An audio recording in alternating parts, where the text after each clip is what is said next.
Astaghfirullah. Bismillahirrahmanirrahim. Assalamualaikum warahmatullahi wabarakatuh.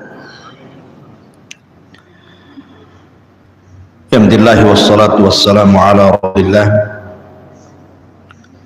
wa ala alihi wa sahbihi wa mawalah, wa la hawla wa la quwata illa billahi wa ba'd. Alhamdulillah, di pagi menjelang siang ini kita kembali bisa melanjutkan kajian tauhid, dan kita masuk pada bab ke 34, merasa aman dari siksa Allah ataupun makar Allah, dan berputus asa dari rahmat Allah subhanahu wa ta'ala.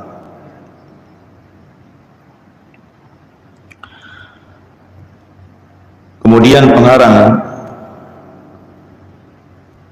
kitab ini mencantumkan beberapa dalil, di antaranya firman Allah subhanahu wa ta'ala surah Al-A'raf ayat 99, afa aminu makrallah fala ya'manu makrallah illal qawmal khasirin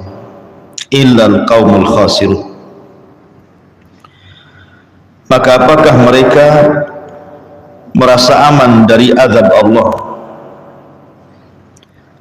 Sesungguhnya tidak ada yang merasa aman dari azab Allah kecuali orang-orang yang rugi. Dan Allah subhanahu wa ta'ala mengatakan dalam surah Al-Hijr ayat 56, wa man yaqnut min rahmati rabbih illa dhalum, dan tiada yang berputus asa dari rahmat Rabbnya kecuali orang-orang yang sesat. Kemudian diriwayatkan juga dari Ibnu Abbas radhiyallahu anhuma, ketika ditanya tentang dosa-dosa besar, walaupun sebagian ulama menganggap sanadnya lemah, akan Nabi sallallahu alaihi wasallam kemudian menjawab, asyirku billahi wal ya'su min rauhillahi wal amnu min makrillahi. Di antara dosa besar adalah syirik kepada Allah, berputus asa dari rahmat Allah, dan merasa aman dari makar Allah subhanahu wa ta'ala. Kemudian juga disebutkan oleh Abdul Razzaq, diriwayatkan dari sahabat Abdullah bin Mas'ud radhiyallahu anhu, dia berkata, akbarul kabair asyirku billah wal amnu min makrillah wal qunutu min rahmatillah wal ya'su min rauhillah. Dosa-dosa besar yang paling besar adalah menyekutukan Allah, merasa aman dari siksa Allah, berputus asa harapan dari rahmat Allah, dan berputus asa dari pertolongan Allah subhanahu wa ta'ala. Baik, pagi ini kita akan membahas dua perkara. Pertama, merasa aman dari makar Allah subhanahu wa ta'ala atau siksa Allah, dan kebalikannya berputus asa dari rahmat Allah subhanahu wa ta'ala. Ma'asyiral muslimat yang dimuliakan Allah subhanahu wa ta'ala, kita tahu bahwa sebab terbesar kenapa orang itu gemar melakukan maksiat, kecanduan dengan maksiat, tidak mau berhenti dengan maksiat, penyebabnya adalah karena dia merasa aman dari makar Allah, atau dengan kata lain karena dalam hatinya tidak ada rasa takut kepada Allah Subhanahu wa ta'ala. Ini yang menyebabkan kenapa orang itu tidak mau berhenti dari maksiat.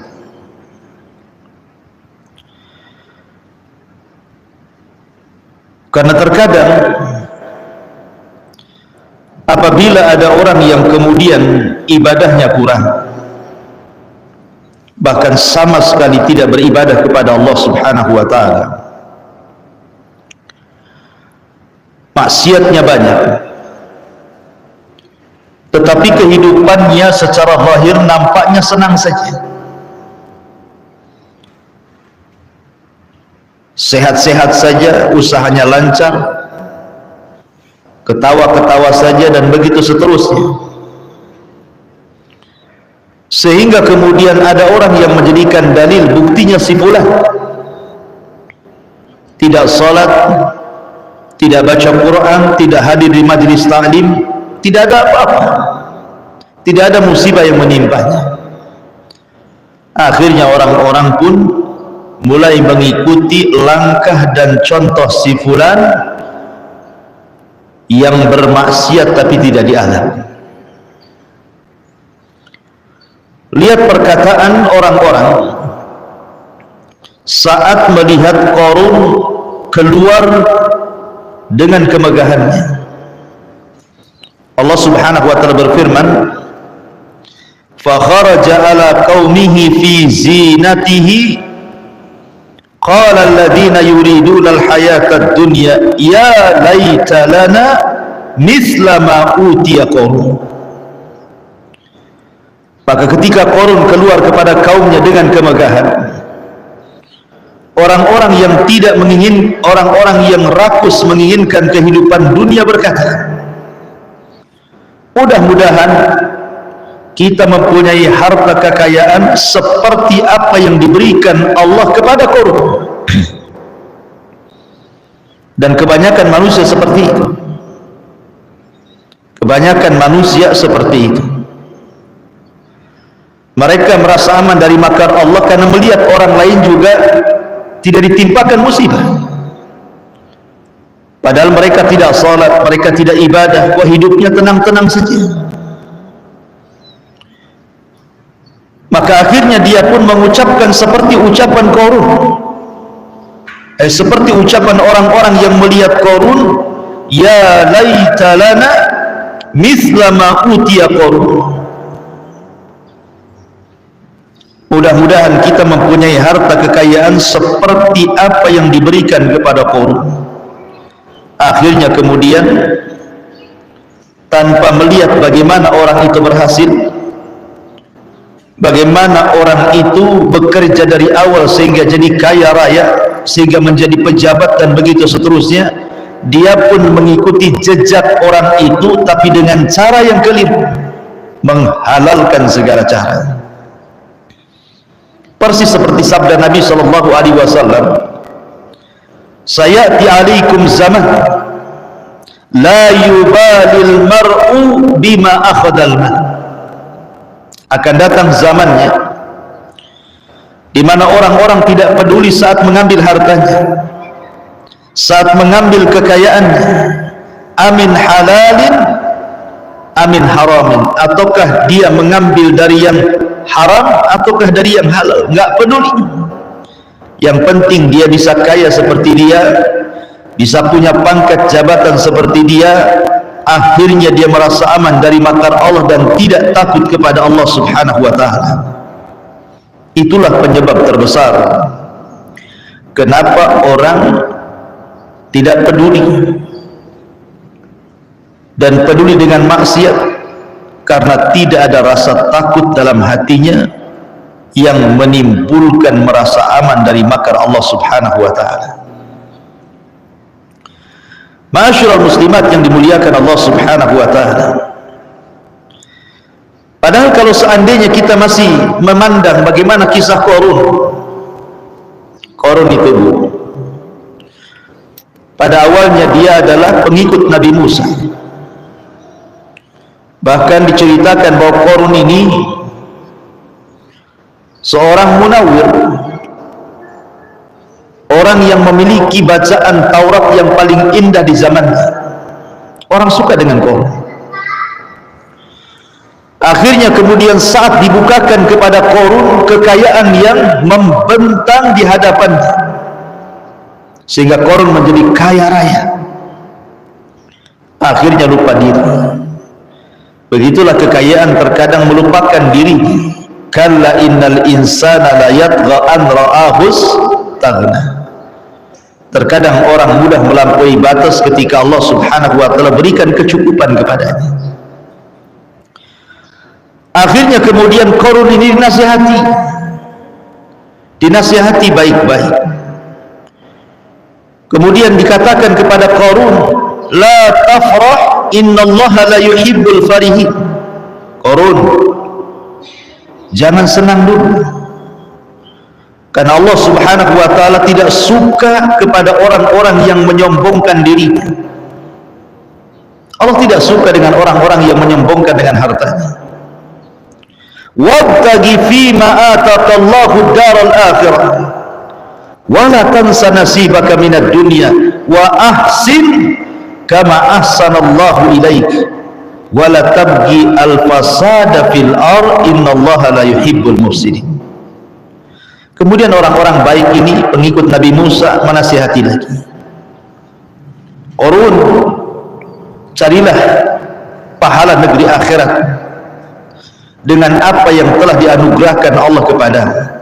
Artinya hartamu itu gunakan di jalan Allah, tetapi jangan sampai engkau lupa bagianmu di dunia, dan jangan sampai lupa untuk berbuat baik kepada orang lain sebagaimana Allah telah berbuat baik kepadamu. Sebagaimana Allah sudah membentangkan kekayaan kepadamu, maka kau harus berbuat baik kepada manusia.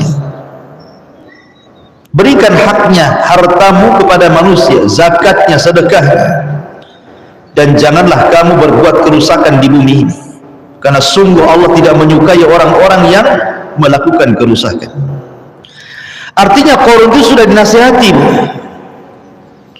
agar jangan sombong, karena Allah tidak suka dengan yang sombong. Jangan merusak di bumi, karena Allah tidak suka orang-orang yang merusak. Sebagaimana Allah telah berbuat baik kepadamu dengan melimpahkan harta, maka kau juga harus berbuat baik kepada manusia. Jadi Qarun ini sudah dinasihati, tetapi mental nasihatnya, dia pun lalai dengan kehidupan dunianya. Hartanya menutupi akal dan juga hatinya. Justru dia menjadi orang yang paling membangkang nabinya. Maka apa yang terjadi ketika Qarun merasa aman dari makar Allah, tidak takut kepada Allah, maka Allah Subhanahu wa taala firmankan, fa khassafna bihi wa bidarihi al-ardha fama kana lahu min fi'atin yansurunahu min dunillah wa ma kana minal muntasirin. Maka kami benamkan si Qarun beserta rumahnya, beserta harta-hartanya ke dalam perut bumi, maka tidak ada baginya satu golongan pun yang akan menolongnya selain Allah, dan tidak termasuk orang-orang yang dapat membela dirinya di hadapan Allah. Lihat, orang-orang yang merasa aman dari makar Allah, akhirnya Allah Subhanahu wa taala timpakan kepada Qarun azab yang sangat pedih, ditenggelamkan dirinya dan seluruh harta-hartanya. Ma'asyiral muslimat yang dimuliakan Allah Subhanahu wa taala, Uqbah ibn Amir radhiyallahu an mendengar hadis dari Nabi sallallahu alaihi wasallam. Kata Nabi sallallahu alaihi wasallam, "Idza ra'aitallaha yu'til 'abda minad dunya 'alal ma'asihi ma yuhibbu fa innama huwa istidrajuh." Perhatikan di sini. apabila engkau melihat Allah memberikan kepada hambanya banyak dunia padahal dia ahli maksiat. Kan begitu Bu ya, di masyarakat itu kadang ibu melihat tetangga ibu nggak sholat tetapi kaya, nggak sholat tapi sehat, nggak sholat tapi bisnisnya lancar, nggak sholat tetapi hidupnya nampaknya senang-senang. Apa kata Nabi SAW? Kalau engkau melihat Allah memberikan sesuatu kepada hambanya dari dunia padahal dia di atas kemaksiatan kepada Allah Subhanahu wa ta'ala, bahkan dia cinta dengan maksiat itu, kata Nabi SAW, fa innama huwa istidraj, itu hanya istidraj saja Bu. Apa istidraj itu Bu? Istidraj itu artinya Allah sengaja membiarkan, dibiarkannya dia sampai pada waktunya Allah kirim azabnya. Makanya kemudian Rasul Nabi sallallahu alaihi wasallam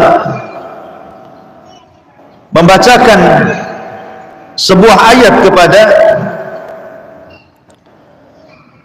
kita semuanya setelah mengatakan seperti itu, falamma nasu ma dzukkiru bi fatahna alaihim abwaaba kulli syai'in hatta idza farigu bima utu akhadnahum baghtatan fa idza hum mublisun.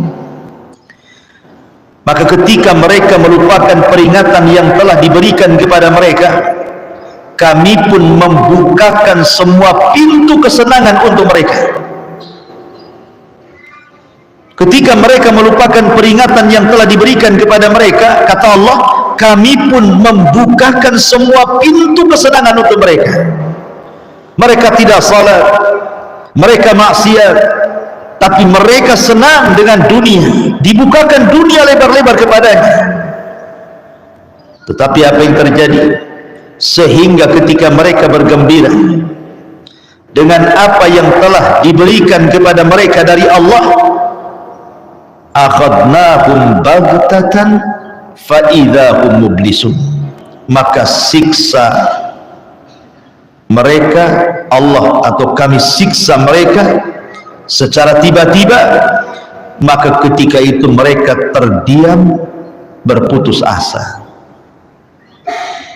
Begitulah Allah Subhanahu wa ta'ala terkadang membiarkan orang itu di atas kesenangan dulu, di atas kesenangan dulu, setelah kemudian merasa senang, merasa sombong, merasa tidak takut, merasa kemudian aman dari makar Allah Subhanahu wa ta'ala, maka Allah Subhanahu wa ta'ala akan mengirim azabnya sekonyong-konyong. Baru tahu kalau Allah Subhanahu wa ta'ala ala kulli syai'in qadir, atas segala sesuatu maha mampu.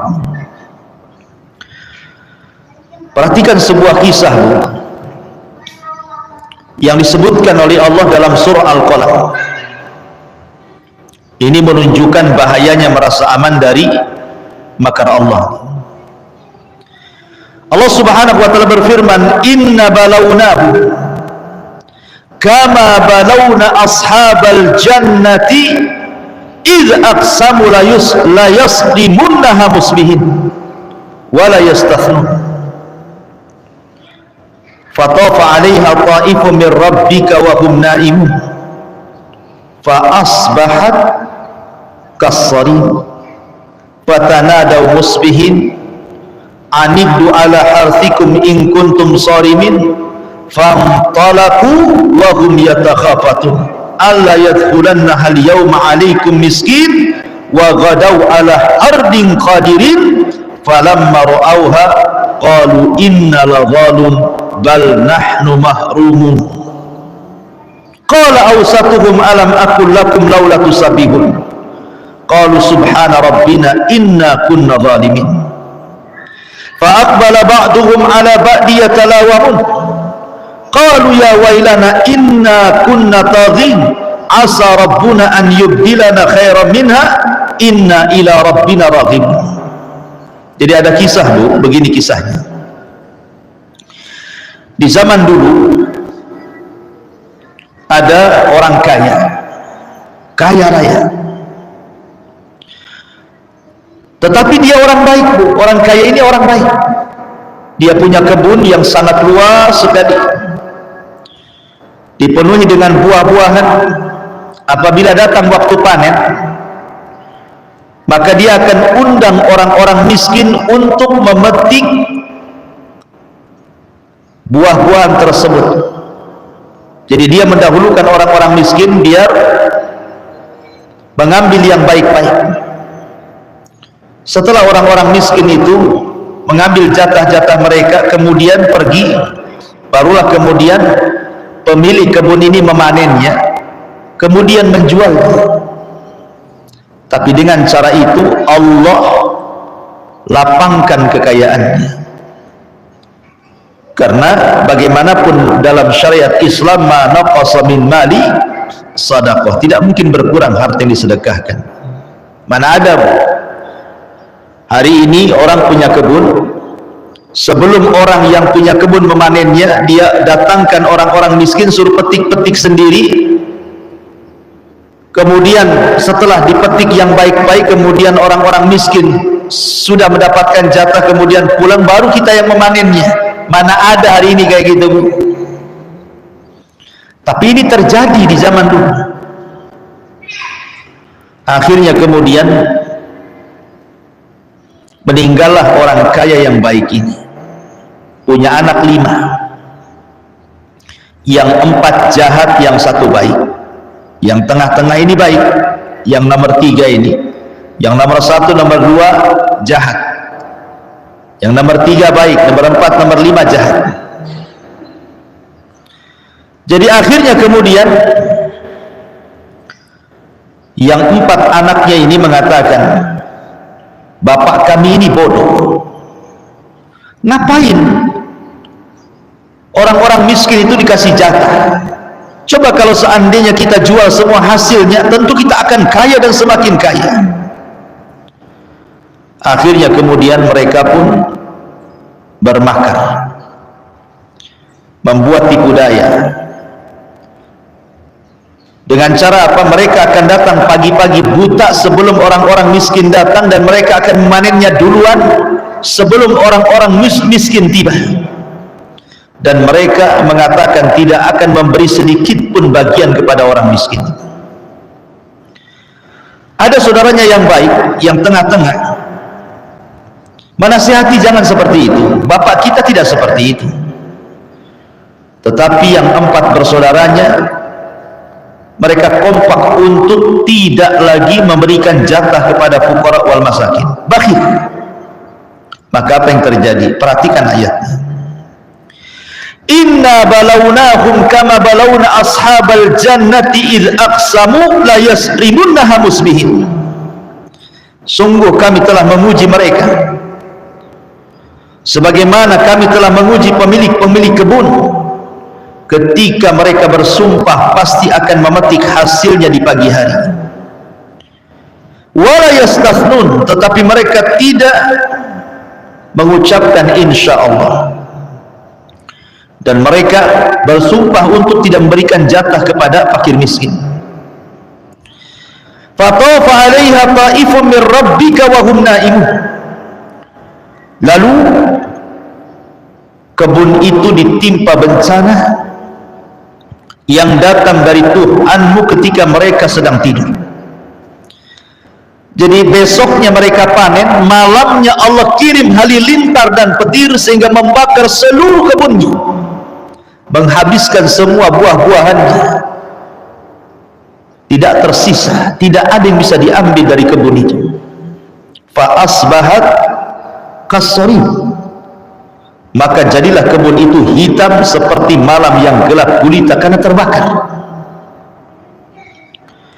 Fatanadaw musbihin, lalu pagi harinya, mereka ini kan nggak tahu Bu, bahwa kebunnya sudah terbakar. Fatanadaw musbihin, lalu pada pagi harinya mereka saling memanggil, ayo cepat, ayo bangun, bawa peralatan kita ke kebun, kita akan panen sebelum orang miskin datang, katanya. Amikdu ala harthikum in kuntum sarimin, pergilah pagi-pagi ke kebun kalian jika kalian hendak memetik hasilnya, ayo cepat sebelum orang-orang miskin datang. Fantalaqu, mereka pun berangkat. Wahum yatakhafatun, sambil berbisik-bisik. Apa bisikannya? Alla yadkhulannaha al-yawma 'alaikum miskin, pada hari ini jangan sampai ada orang miskin masuk ke kebun kita. Wa ghadaw ala hardin qadirin, dan berangkatlah mereka pada pagi hari dengan niat menghalang-halangi orang miskin, padahal mereka mampu untuk bersedekah kepada orang-orang miskin. Mereka kaya, mereka sanggup memberikan kepada orang miskin dan tidak mengurangi harta mereka, tapi karena bakhil, tidak punya rasa takut kepada Allah, tidak membalas nikmat dengan syukur, merasa aman dari makar Allah. Falamma ra'auha, ketika mereka melihat kebunnya yang sudah terbakar habis tidak tersisa, qalu, mereka mengatakan, inna ladhalun, sungguh kita benar-benar tersesat. Oh, ini bukan kebun kita, kita salah nih, ini kebun orang.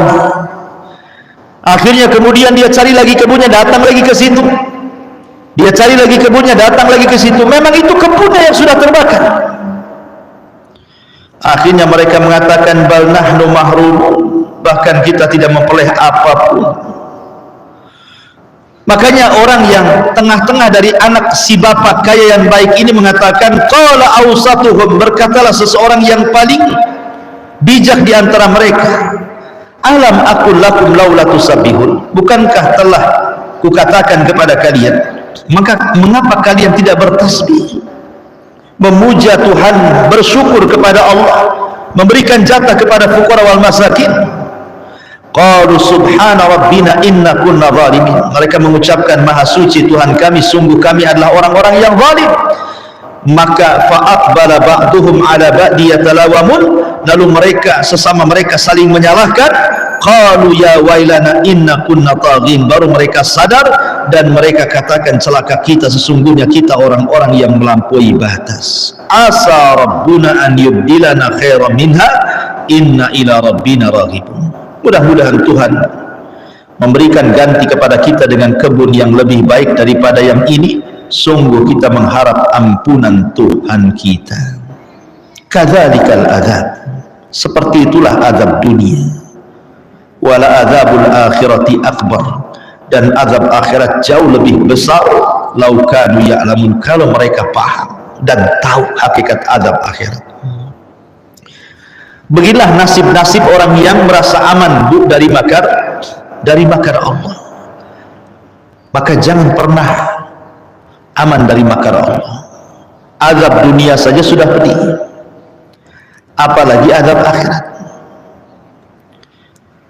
Makanya orang-orang yang merasa aman dari makar Allah, dari azab Allah, baik azab dunia ataupun akhirat ini, harusnya mereka itu melihat bagaimana Nabi SAW bersabda ketika Nabi SAW suatu hari tidak suka makan, tidak suka minum, murung, sehingga sahabat bertanya, ada apa engkau wahai Rasul? Rasanya ada sesuatu pada dirimu.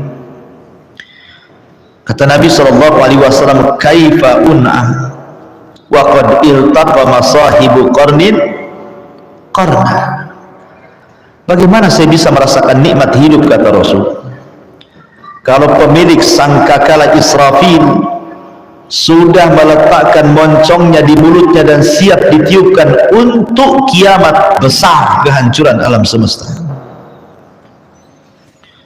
Bagaimana mungkin orang bisa merasa aman dari makar Allah? Bahwa di sana ada kiamat, di sana ada azab kubur, di sana ada hari kebangkitan, di sana ada hari matahari didekatkan di atas kepala, di sana ada hari di mana keringat dicucurkan, di sana ada hari di mana timbangan-timbangan akan dibentangkan, catatan-catatan akan diterbangkan, kemudian jembatan akan dibentangkan di neraka jahanam. Kenapa kita tidak takut dengan makar Allah? Ma'asyiral muslimat yang dimuliakan Allah Subhanahu wa ta'ala, maka bahaya orang yang merasa aman dari makar Allah Subhanahu wa ta'ala. Karena begini Bu, di dunia saja kita bisa melihatnya,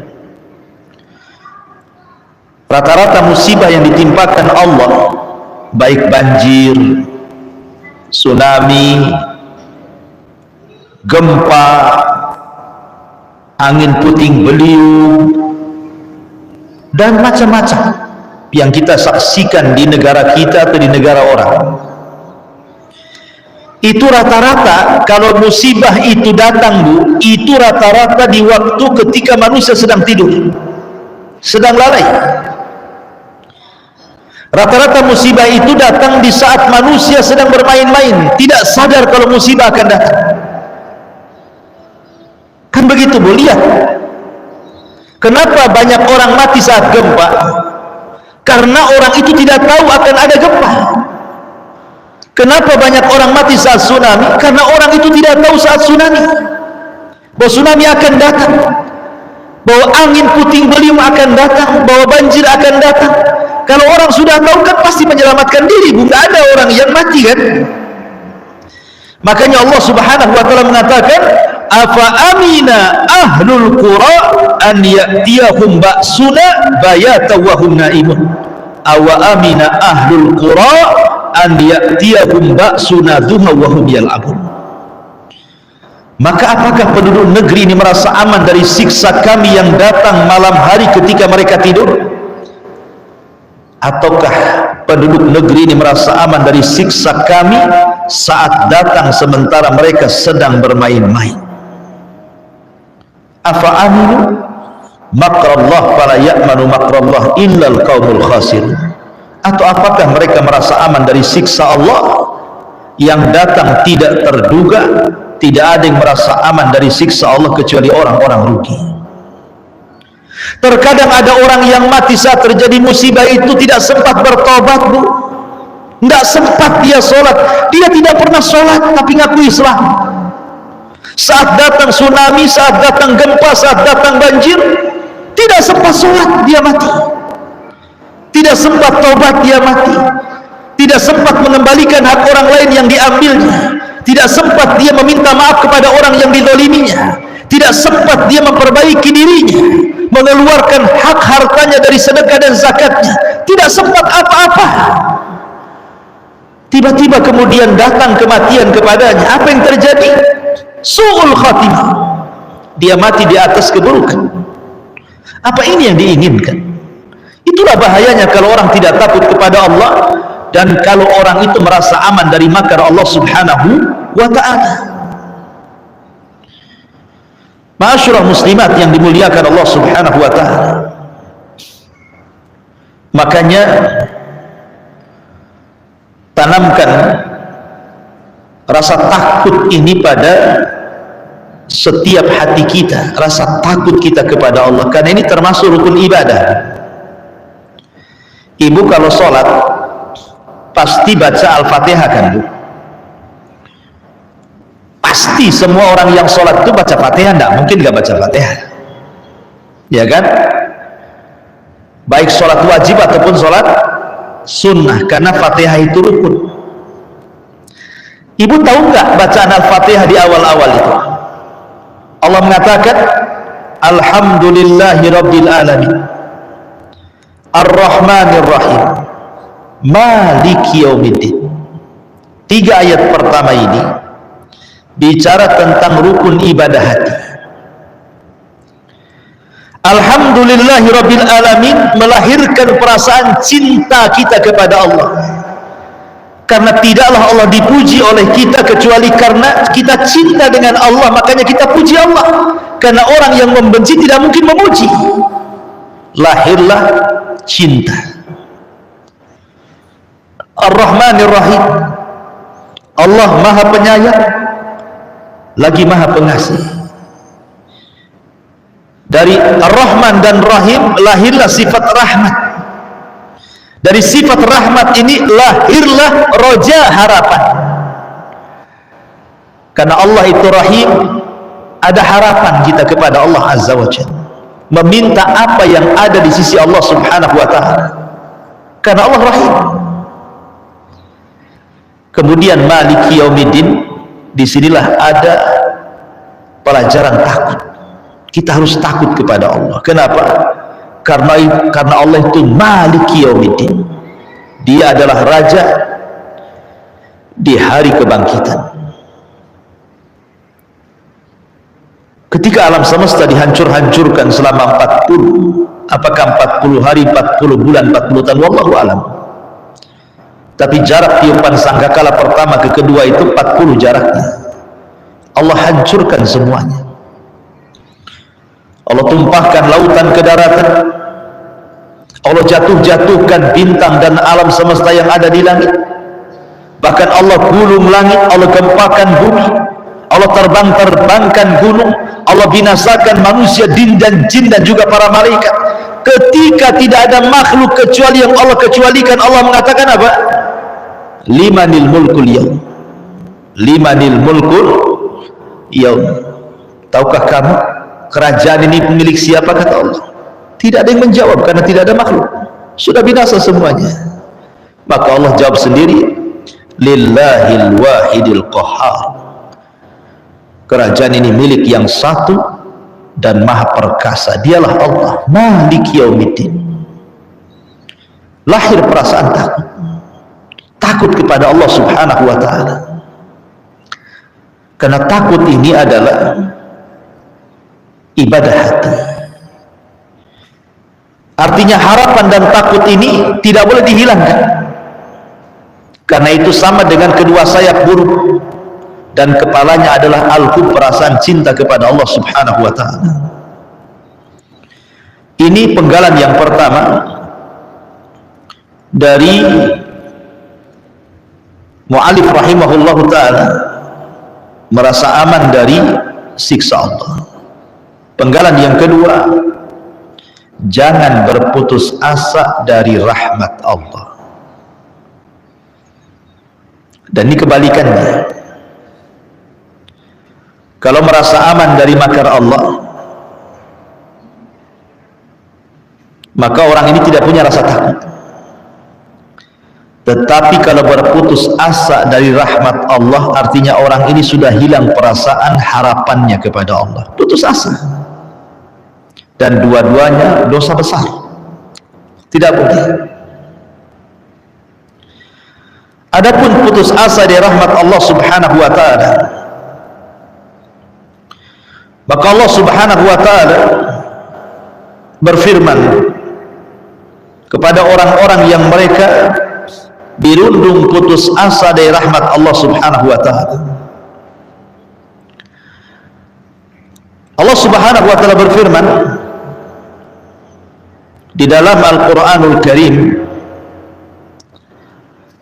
la taqnatu min rahmatillah, jangan kalian putus asa dari rahmat Allah Subhanahu wa Ta'ala. Putus asa dari rahmat Allah itu terbagi menjadi dua. Putus asa dari rahmat Allah itu terbagi menjadi dua. Pertama, putus asa dari perkara akhirat. Yang kedua, putus asa dari perkara dunia. Apa bedanya? Kalau putus asa dari perkara akhirat, dia merasa bahwa dosa yang sudah dilakukannya tidak akan diampuni oleh Allah Subhanahu wa Ta'ala, sehingga dia putus asa. Kan ada orang-orang itu yang banyak melakukan dosa, bukan? Akhirnya stres. Gimana caranya saya mati? apakah saya bisa masuk surga atau tidak, bagaimana nanti di kuburan, bagaimana ini dan itu. Ketakutan dia. Akhirnya bertobat pun tidak, yang ada stres. Itu putus asa dari akhirat namanya. Dia tidak paham bahwa Allah itu Ghafurur Rahim. Allah itu Maha Pengampun dan Maha Penyayang bagi hamba-hambanya. Kita lihat satu kisah, Bu. Ketika Nabi Musa alaihi salatu wassalam duel dengan tukang-tukang sihir Fir'aun, akhirnya kemudian Musa berhasil mengalahkan tukang-tukang sihir Fir'aun itu. Itu bukan tukang sihir biasa, Bu. Itu tukang sihir pilihan. Dari semua tukang sihir yang ada diseleksi. Jadi tukang-tukang sihir yang melawan Nabi Musa itu bukan kaleng-kaleng, bukan tukang sihir rendahan, tidak. Itu sudah pilihan Fir'aun itu. Yang sakti-saktinya itu yang dipilih itu. Kemudian mereka pun duel dengan Nabi Musa. Mereka tidak sadar siapa yang dihadapi Musa. Kalimullah, ulul azmi, Nabi, Rasul, punya mukjizat. Ketika mereka melemparkan tali-talinya sehingga dihayalkan seolah ular yang menyerang Nabi Musa, maka Allah perintahkan Musa untuk melempar tongkatnya, tiba-tiba jadi ular beneran, bukan hayalan. Kalau mereka kan ular hayalan, kalau Nabi Musa ular beneran, besar lagi, kadang membesar, kadang mengecil, memakan tambang-tambang itu. Berkomat kami telah dukun-dukun Fir'aun itu, tetap saja tidak bisa merubah ular Nabi Musa, karena itu bukan hayalan, itu beneran. Itu mukjizat dari Allah. Ketakutan akhirnya. Karena ketakutan, menyerahlah tukang-tukang sihir Fir'aun itu, tiba-tiba bertobat. Kemudian sujud kepada Allah Azza wa Jalla. Ketika kemudian mereka tukang-tukang sihir itu sujud kepada Allah, mengikuti agamanya Nabi Musa, Fir'aun marah. Kemudian Fir'aun mengatakan, amantum qabla an adana lakum. Berani-beraninya kalian beriman kepada Musa sebelum aku izinkan. Subhanallah, beriman saja harus izin si Fir'aun. Akhirnya Fir'aun pun mengatakan, kalau begitu kubunuh kalian semua, kalau kalian tidak murtad kembali. Akhirnya Allah takdirkan tukang-tukang sihir yang tobat ini istiqomah pula, dia tidak mau murtad. Akhirnya Fir'aun membunuh semua tukang-tukang sihir itu. Abdullah ibn Abbas radhiyallahu anhu mengatakan, lihat tukang-tukang sihir itu. Di pagi hari mereka saharatun fajar, menjadi tukang sihir yang jahat. Tapi di sore hari syuhadaun barar, tukang-tukang sihir itu menjadi para syuhada, orang yang mati syahid dan mati di atas kebaikan. Dan Allah masukkan mereka ke dalam surga. Yang ingin saya katakan, Bu, tukang-tukang sihir Fir'aun itu tidak pernah sujud kecuali satu kali. Tidak pernah beribadah kecuali hanya satu kali sujud saja, itu seumur hidupnya. Mereka bergelimang dengan kesyirikan, menyembah berhala, menyembah Fir'aun. Mereka tidak punya kebaikan sama sekali. Mereka hanya sujud satu kali, habis itu dibantai oleh Fir'aun. Kata Abdullah ibn Abbas radhiyallahu anhuma, lihat tukang-tukang sihir Fir'aun itu. Di pagi hari mereka tukang sihir yang jahat, tapi di sore hari mereka menjadi para syuhada yang baik. Apa maknanya? Tukang sihir ini tidak punya kebaikan, tapi ketika tobat dan sujud satu kali, cukup bagi Allah untuk menyayangi tukang sihir ini dan masukkan ke dalam surga. Menunjukkan bahwa rahmat Allah itu lebih luas dibandingkan murkanya. Padahal kalau dibelen-belen, Bu, nggak belen kan, Bu? Seumur hidup dia melakukan kesyirikan, satu kali sujud menghilangkan semua dosa syiriknya, kan nggak belen. Tapi begitulah rahmat Allah mendahului kemurkaan Allah. Maka jangan pernah putus asa dari rahmat Allah. Jangan pernah putus asa dari rahmat Allah. Dahulu ada orang yang banyak melakukan dosa, banyak dosa yang dilakukannya, entah berapa dosa tidak terhitung yang sudah dia lakukan, sampai dia ketakutan saat hendak meninggal. Akhirnya dia kumpulkan anak-anaknya dan berwasiat, nah, kalau bapakmu mati, bakar bapakmu, kemudian nanti debunya, abunya itu sebar di semua lautan yang ada di bumi. Sebab kalau Allah mampu membangkitkan diriku, tentu Allah akan mengazab diriku dengan azab yang belum pernah ada azab sebelum dan sesudahnya, katanya. Dia berwasiat begitu kepada anaknya, saking ketakutannya kepada Allah Azza wa Jalla. Dia mengatakan, nak, bakar aku, debunya nanti sebarkan ya di semua lautan di bumi. La in qadirallah, kalau Allah takdirkan mampu membangkitkan diriku, la yu'adzibanni azaban la yu'adzibuhu ahadun minal alamin. Sebab kalau Allah mampu membangkitkan diriku, dia akan mengazab aku dengan azab yang belum pernah ada siapapun diazab di alam semesta ini. Akhirnya betul-betul mati. Wasiatnya pula kemudian dilakukan anak-anaknya, dibakar pula itu badannya. Habis itu abunya disebar di banyak lautan. Dia tidak tahu bahwa Allah itu ala kulli syai'in qadir. Allah itu mampu atas segala sesuatu, apalagi membangkitkan walaupun sudah jadi debu. Tiba-tiba Allah kumpulkan debu-debunya, kemudian dibangkitkan kembali, kemudian dihadapkan ke hadapan Allah. Kemudian Allah Subhanahu wa taala berfirman kepada orang ini, ma fa'altah, apa namanya, apa yang membuat kamu melakukan seperti itu wahai fulan?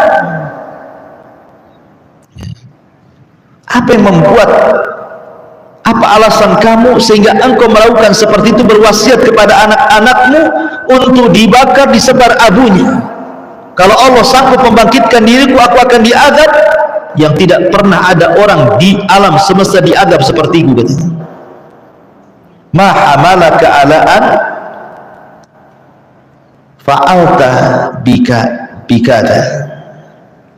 Apa yang membuat kamu untuk melakukan seperti itu wahai fulan? Maka orang ini mengatakan, khaufuka ya Rabb, karena rasa takutku kepadamu. Akhirnya apa? Karena dia punya rasa takut kepada Allah, datanglah rahmat Allah kepadanya. Ketika Allah mengetahui alasannya, karena takut, Allah sudah tahu alasannya apa, tapi Allah ingin menguji apa yang membuat kamu melakukan seperti ini. Dia mengatakan, khaufuka ya Rabb, karena takutku kepadamu. Ketika dia mengatakan, karena takutku kepadamu ya Rabb, sehingga aku berwasiat seperti ini, datang rahmat Allah di sini. Akhirnya Allah berikan rahmatnya dan dia pun dimasukkan ke dalam surga. Subhanallah, itulah kasih sayang Allah Subhanahu wa ta'ala. Jadi kita ini punya Rabb yang maha pengasih, maha penyayang. Lalu buat apa kita ini kemudian berputus asa dari perkara akhirat?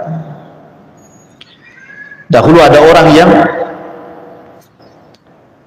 membunuh 99 jiwa, kemudian dia ingin bertobat.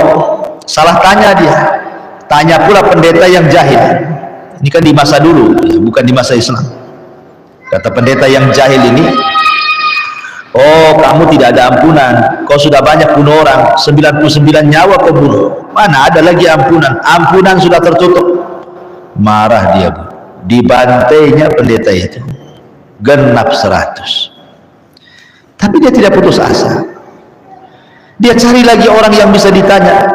Berjumpa pula dengan orang alim, pendeta tapi alim yang satu ini. Yang tadi pendeta jahil, ini yang satu alim.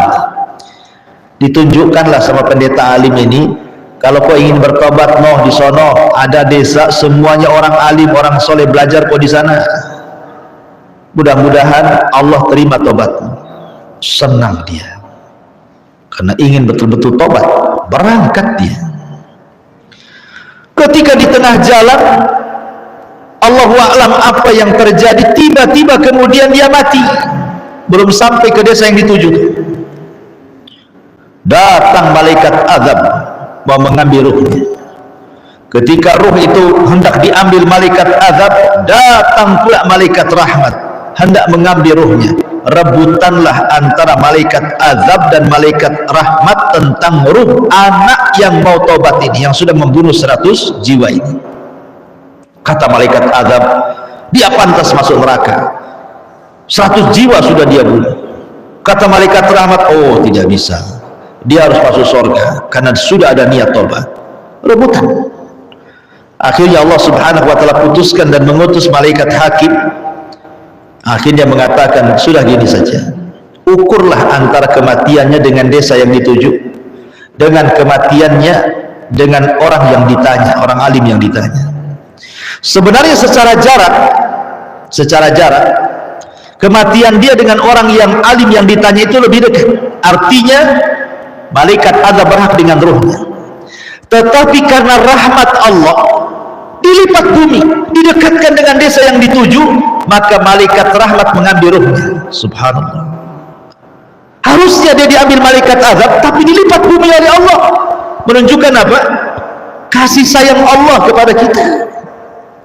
Sebesar apapun dosa yang dilakukan manusia, kalau dia betul-betul datang kepada Allah ingin bertobat, Allah ampuni. Dosa sebesar syirik sekalipun kalau kita bertobat, Allah ampuni.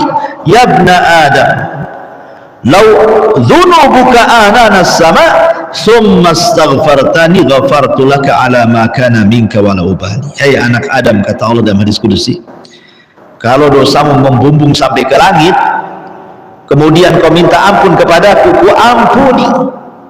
Jadi jangan putus asa dari rahmat Allah tentang perkara akhirat. Yang kedua, ada orang-orang yang putus asa itu dari urusan dunia. Contoh umpamanya kekurangan ekonomi. Kan banyak Bu, saya pernah melihat di YouTube berita gitu. Ada seorang ibu meracuni berapa, 2 atau 3 anaknya. Jadi anaknya suruh minum racun, mati semua, termasuk anak bayinya itu suruh minum racun. Habis itu dia sendiri minum racun, mati semua. Dia dan 3 anaknya, termasuk anak bayinya itu, diajak mati bareng-bareng. Kemudian dia nulis surat. Isi suratnya itu ditujukan kepada suaminya. Kemudian isi surat itu intinya adalah mereka sudah tidak sanggup lagi hidup karena harus menanggung 3 anaknya. Dia tidak sanggup hidup karena tidak sanggup menanggung anak-anaknya, mencari nafkah untuk cari makan anak-anaknya. Akhirnya putus asa mengakhiri hidupnya. Lihat, dan berita seperti ini bukan 1-2 kali berita, tapi selalu ada berita yang semakna dan semisal berita ini. Orang-orang yang bunuh diri karena putus asa, masalah ekonomi, masalah dunia. Dia tidak yakin bahwa Allah itu Rahim. Allah yang mengatakan dalam Al-Quran, nahnu narzukukum wa iyahum, aku loh yang memberikan rizki kepada kalian dan anak-anak kalian. Kita ini hanya berusaha saja melangkah cari, nanti Allah tunjukkan semua ada rizkinya. Wa ma min dabatin fil ardi illa 'ala Allah rizquha, tidak ada binatang yang melata kecuali ada rizkinya, dan Allah tidak mewafatkan seorang hamba kecuali Allah sempurnakan rizkinya. Dan malaikat pembawa rizki utusan Allah tidak mungkin salah alamat saat memberikan rizkinya. Putus asa, ya, putus asa dari rahmat Allah. Ma'asyiral muslimat yang dimuliakan Allah subhanahu wa ta'ala, maka jangan pernah putus asa dari rahmat Allah hanya karena kefakiran. Atau ada juga berita kan, orang sakit parah, ya kalau saya nggak salah itu kasusnya, lupa saya, tapi intinya orang ini sudah sakit bertahun-tahun, mungkin sudah merasa merepotkan anak-anaknya, merepotkan saudaranya, dan dia pun sudah menahun sakitnya, tidak sabar dengan sakitnya, akhirnya mengakhiri hidupnya. Dia tidak sabar dengan penyakitnya, akhirnya membunuh diri, dia mengakhiri hidupnya karena tidak sabar dengan penyakitnya, putus asa dari rahmat Allah subhanahu wa ta'ala. Nah, ini juga ada tuh kejadian-kejadian seperti ini. Orang-orang putus asa karena tidak tahan menahan penyakit. Padahal kalau dia tahu bahwa di balik penyakit itu ada sabar, dan di balik sabar itu ada sorga, dan di balik sabar itu menggugurkan dosa-dosanya, tentu dia akan berusaha untuk sabar, dan Allah akan berikan terbaik kepadanya. Tapi banyak orang yang putus asa dengan rahmat Allah sehingga dia tidak bersabar, akhirnya mengakhiri hidupnya. Ma'asyiral muslimat yang dimuliakan Allah subhanahu wa ta'ala, ataupun dia tidak sabar dan putus asa ketika dia berdoa kepada Allah tapi kok tidak kunjung diijabah gitu ya, usahanya gulung tikar terus, kemudian buka usaha ini gulung tikar lagi, buka usaha itu gulung tikar lagi, akhirnya putus asa, jadilah dia penjahat. Kalau gitu saya maling saja dah, jadi copet aja lah, enak gitu. Yang halal aja susah dicari, apalagi yang haram katanya. Kan ada orang putus asa, ketika dia putus asa cari yang halal, lari ke yang haram. Makanya dahulu kan pernah saya ceritakan di zaman Ali radhiyallahu anhu itu, ada pengemis datang ke rumah Ali minta sesuatu. Kata Ali, tunggu, saya punya uang 4 dirham, dicari-cari lupa dia naruh. Akhirnya pengemisnya putus asa untuk menunggu, nyuri pula pelananya kudanya Ali, pulang dia. Ketika sudah ketemu uangnya, dicari-cari pengemis itu, manalah pengemis tadi itu, rupanya sudah pergi. Datang pembantunya Ali, pelana kudanya dicuri katanya. Kata Ali, ya sudahlah, ini ada uang 4 dinar 4 dirham, kau belilah pelana baru. Akhirnya pembantunya Ali ini pergi ke pasar cari pelana, dapat pula pelana, harganya sama juga 4.000 dirham. Ketika Ali melihat, lah ini kan pelana kita katanya, kau dapat dari mana? Dari pasar wahai Ali. Bagaimana sifat-sifat penjualnya? Begini-begini. Allahu Akbar, itu kan pengemis tadi katanya. Coba kalau dia mau bersabar, dia mendapatkan 4.000 ini dengan cara halal, tapi karena tidak sabar, putus asa, dia pun dapat dengan cara haram. Lihat, jadi ada orang-orang yang putus asa seperti ini kan. Bahkan ada yang putus asa itu sampai kafir, Bu. Sampai berani dia menggantikan iman dengan kekafiran loh. Ya. Ketika dia nikah dengan orang bule, dengan orang barat, dengan orang seberang gitu kan. Kita perempuannya muslimah, laki-lakinya kafir, non muslim, tidak sabar dia dengan mempertahankan agamanya karena tergiur dengan dunia yang ditawarkan suaminya yang kafir itu. Bisa dia pindah agama, Masya Allah gitu ya. Hanya gara-gara rumah suka jadi, dia bisa tuh melepas Islamnya jadi kafir. Dia tidak tahu bahwa istana di sorga itu tidak ada bandingannya. Jangankan istana, sisir sorga saja lebih baik dibandingkan dunia dan isinya. Bisa dia menukar agamanya karena putus asa, kufur nikmat jadinya. Maka jangan sampai kita ini putus asa dari rahmat Allah subhanahu wa ta'ala. Lihat para nabi mengajarkan kepada kita untuk tidak putus asa dari rahmat Allah. Nabi Allah Zakaria sudah tua, istrinya sudah tua dan juga mandul, dia tetap saja berdoa kepada Allah ingin dapat anak. Akhirnya Allah karuniai Yahya ibn Zakaria. Ibrahim sudah tua, istrinya Sarah juga sudah tua, bahkan dikatakan mandul, tapi Ibrahim tidak berhenti berdoa, terus berdoa. Akhirnya kemudian datang 3 malaikat menghabarkan, fabasyaruhu bigulamin halim. Maka mereka menghabarkan kepada Ibrahim akan lahirnya anak muda yang berakhlak, yang cerdas, Ishak ibn Ibrahim. Jadi para nabi mengajarkan kepada kita untuk tidak putus asa dari rahmat Allah Subhanahu wa taala. Karena dua perkara ini kata Nabi sallallahu alaihi wasallam, putus asa dari rahmat Allah, kemudian merasa aman dari makar Allah, dua-duanya adalah dosa besar. Sebagaimana perkataan Ibnu Mas'ud, akbarul kabair asyirku billah wal amnu min makrillah wal kunutu min rahmatillah wal ya'su min rauhillah. Dosa besar yang paling besar adalah menyekutukan Allah, merasa aman dari siksa Allah, berputus asa harapan dari rahmat Allah, berputus asa dari pertolongan Allah Subhanahu wa ta'ala. Wallahu a'lam bishawab. Ini yang bisa saya sampaikan. Taib, sebelum saya tutup, silahkan kalau ada yang bertanya.